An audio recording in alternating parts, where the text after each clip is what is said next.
Un autre jour, une autre étape sombre pour le Royaume-Uni dans sa lutte contre la Covid-19. 100 000 personnes ont perdu la vie après avoir contracté le virus.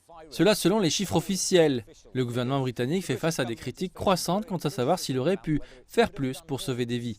Lors de sa conférence de presse quotidienne, le Premier ministre, qui a failli mourir de la maladie, a déclaré que c'était un moment sombre. Il est difficile de calculer la douleur contenue dans cette statistique sombre.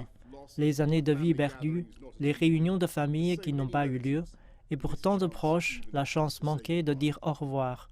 J'offre mes plus sincères condoléances à tous ceux qui ont perdu un être cher, père et mère, frères et sœurs, fils et filles, et les nombreux grands-parents qui ont été enlevés.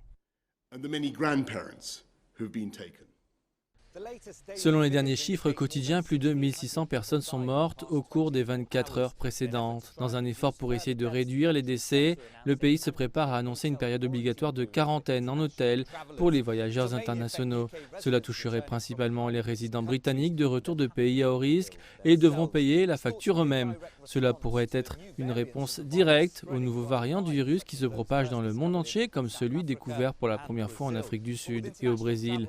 Mais avec des voyages internationaux déjà fortement réduits et de nombreux autres pays prenant des mesures similaires il y a des mois, des questions se poseront pour savoir si c'est trop peu, trop tard.